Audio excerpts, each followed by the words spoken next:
Assalamualaikum warahmatullahi wabarakatuh. Perkenalkan, nama saya Vina. Nama saya Fajar. Di sini kelompok kami akan menjelaskan tentang merancang dan mengelola pemasaran terintegrasi komunikasi. Peran komunikasi pemasaran.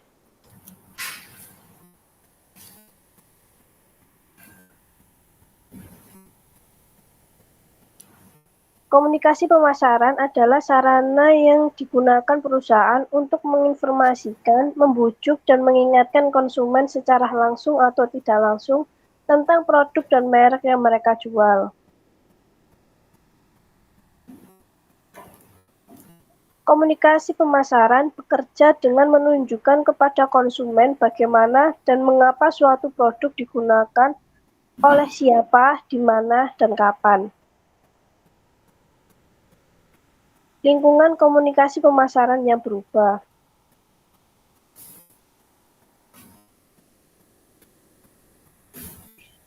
Pada tahun 1960, sebuah perusahaan dapat menjangkau 80% wanita Amerika Serikat dengan satu iklan berdurasi 30 detik ditayangkan secara bersamaan di 3 jaringan. Sedangkan saat ini, iklan yang sama harus ditayangkan di 100 saluran atau lebih untuk mencapai prestasi pemasaran.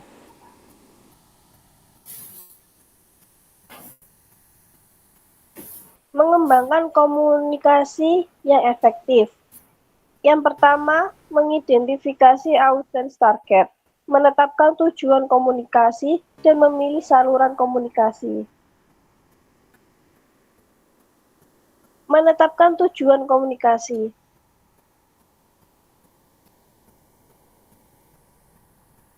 John Rossiter dan Larry Percy mengidentifikasikan ada 4 tujuan. Yang pertama, tetapkan kebutuhan akan kategori, membangun kesadaran merek, membangun sikap merek, dan mempengaruhi niat beli merek. Pilih saluran komunikasi.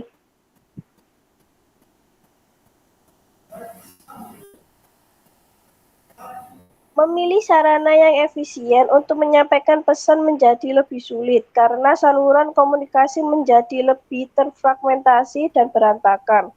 Saluran berkomunikasi dapat bersifat personal dan non-personal. Saluran pribadi di mana 2 orang atau lebih berkomunikasi secara tatap muka atau orang ke audiens melalui telepon, surat, atau email.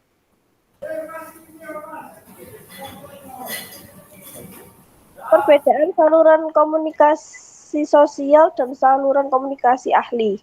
Saluran sosial yang terdiri dari tetangga, teman, anggota keluarga, dan rekan berbicara dengan target pembeli. Sedangkan saluran ahli terdiri dari pakar independen yang membuat pernyataan kepada sasaran. Yang akan dilanjutkan oleh teman saya. Oke, untuk menetapkan anggaran komunikasi pemasaran total. Industri dan perusahaan sangat bervariasi dalam jumlah yang mereka keluarkan untuk komunikasi pemasaran. Pengeluaran mungkin 40% sampai 45% dari penjualan di industri kosmetik, tapi hanya 5% sampai 10% di industri peralatan. Dalam industri tertentu, ada perusahaan dengan pengeluaran rendah dan tinggi. Beberapa perusahaan menetapkan anggaran komunikasi pada apa yang menurut mereka mampu mereka beli. Mengelola proses komunikasi pemasaran terpadu. American Marketing Association mendefinisikan komunikasi pemasaran terpadu sebagai proses perencanaan yang dirancang untuk memastikan bahwa semua kontak merek yang diterima oleh pelanggan atau calon pelanggan untuk suatu produk, layanan, atau organisasi relevan dengan orang tersebut dan konsisten dari waktu ke waktu.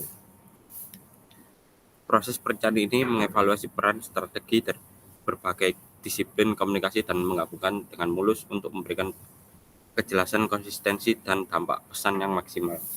Beragamnya alat komunikasi pesan dan kalayak yang tersedia bagi pemasar mengharuskan perusahaan bergerak menuju komunikasi pemasaran terpadu. Media koordinasi.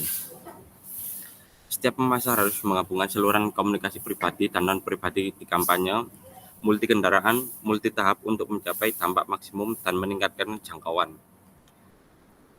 Promosi dan ajakan online bisa lebih efektif jika dipadu dengan iklan. Misal, kesadaran dan sikap yang diciptakan oleh kampanye periklanan dapat meningkatkan keberhasilan promosi penjualan yang lebih langsung. Periklanan dapat menyampaikan posisi merek dan manfaat dari iklan tampilan online atau pemasaran yang mengirimkan ajakan bertindak yang lebih kuat.